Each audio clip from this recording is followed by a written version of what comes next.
The property of a material which enables to it resist fracture due to high impact load is known as option A elasticity, B endurance, C strength and D toughness. ठीक है, material के उस property को क्या कहते हैं जो fracture होने से पहले हाई इम्पैक्ट लोड को रेसिस्ट करता है. ठीक है, उस प्रॉपर्टी को क्या कहते हैं. ये जेई 2017 में पूछा गया है. एसएससी जेई 2017 में इसे पूछा गया है जो कि स्ट्रेंथ ऑफ मटेरियल से है. एसएससी जेई 2017 में इस क्वेश्चन को पूछा गया जो कि स्ट्रेंथ ऑफ मटेरियल से. सो इसे सॉल्व करने के लिए हमें इन चारों टॉपिक के बारे में पता होना चाहिए. Elasticity, endurance, strength and toughness. ये क्या होता है, अगर इस टॉपिक के बारे में हम जानेंगे तो ये क्वेश्चन हम इजीली सॉल्व कर सकते हैं. तो इलास्टिसिटी क्या होता है. ठीक है, इलास्टिसिटी उस प्रॉपर्टी को कहते हैं कि अगर वह प्रॉपर्टी के कारण कोई मटेरियल जो है डिफॉर्म हो रहा है, अगर कोई मटेरियल को डिफॉर्म करते हैं तो अगर उसमें इलास्टिसिटी का प्रॉपर्टी होता है तो मटेरियल अपने शेप एंड साइज को पुनः रिगेन कर लेता है. ठीक है, उसे कहते हैं elasticity. The property of a material, elasticity is the property of a material by virtue of which material regain our shape and size. Material regain our shape and size after removing the deforming force, और कह सकते हैं after removing the external force. उसे कहेंगे elasticity. अगर एक material है, ठीक है, ये मटेरियल है, सो इस मटेरियल में जब फोर्स लगाएंगे,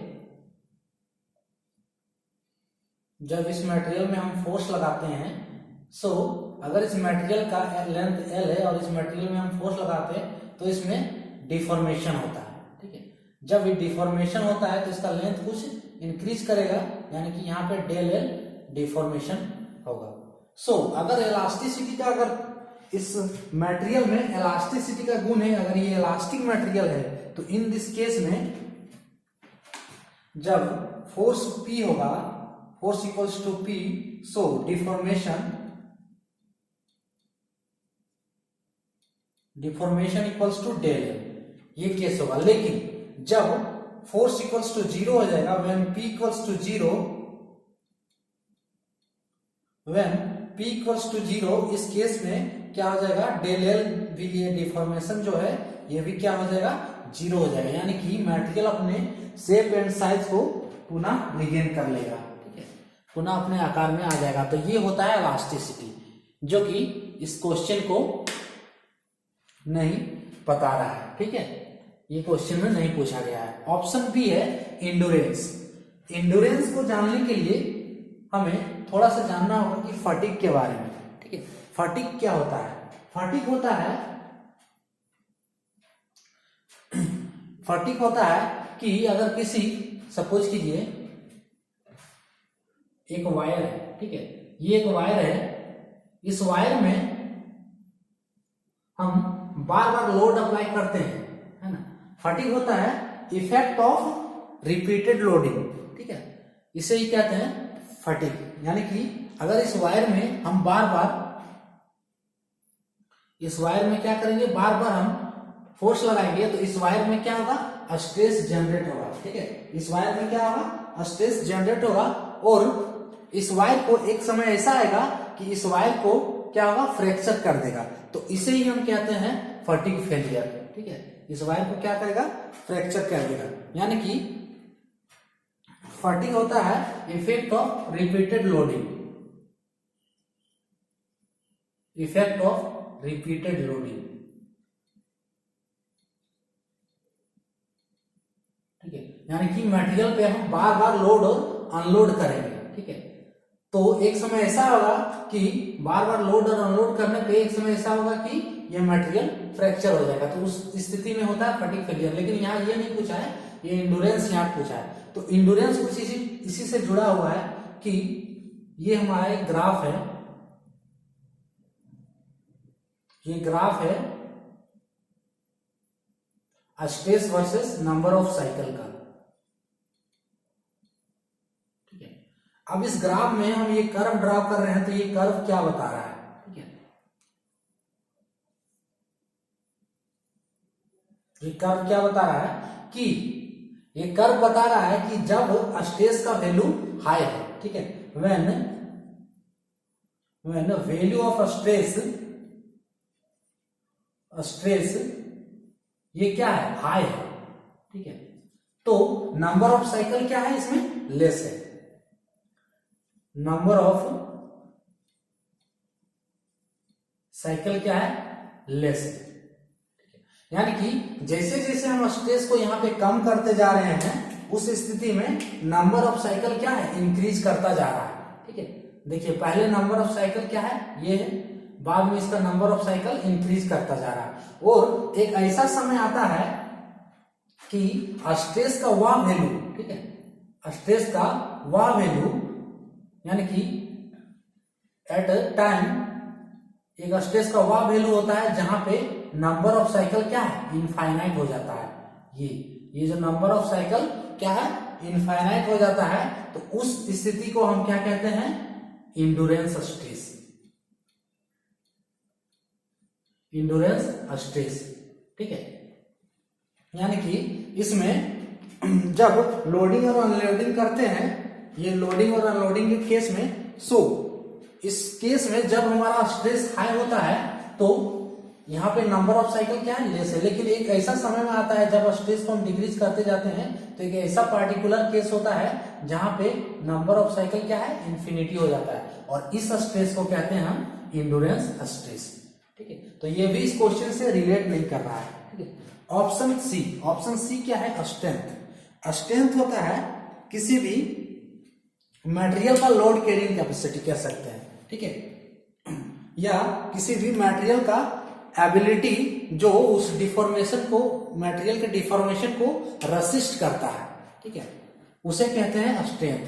और इन केस ऑफ, ये हमारा सिंपल लैंग्वेज में है, लेकिन इन केस ऑफ जब हम इंजीनियरिंग में इसका स्टडी करते हैं, तो स्ट्रेंथ होता है maximum value of stress which material can sustain, ठीक है, जो मटेरियल सस्टेन कर सकता है मैक्सिमम वैल्यू को, जिस मैक्सिमम वैल्यू को मटेरियल सस्टेन कर सकता है, ठीक है, यानी कि डिफॉर्मेशन होने से जो मटेरियल को बचा सकता है, उस मैक्सिमम वैल्यू का वह होता है स्ट्रेंथ उस मटेरियल के लिए, ठीक है। यानी कि स्ट्रेंथ को अगर डिफाइन करेंगे, स्ट्रेंथ ये होता है maximum value of stress, maximum value of stress which material can sustain, stress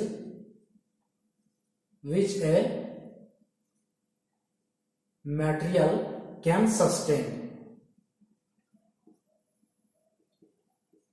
इसे कहते हैं स्ट्रेंथ, ठीक है। नेक्स्ट ऑप्शन है टफनेस। टफनेस क्या है, टफनेस मटेरियल की उस प्रॉपर्टी को कहते हैं, ठीक है, कि मटेरियल जो है फ्रैक्चर होने से मैक्सिमम अमाउंट ऑफ एनर्जी को एब्जॉर्ब कर लेता है, ठीक है। यानी कि टफनेस हो जाएगा the property of a material, toughness is the property of a material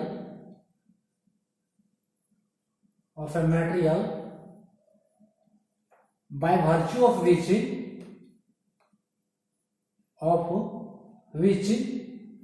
material absorb maximum amount of energy, यानी कि मटेरियल एब्जॉर्ब कर लेता है मैक्सिमम अमाउंट ऑफ एनर्जी,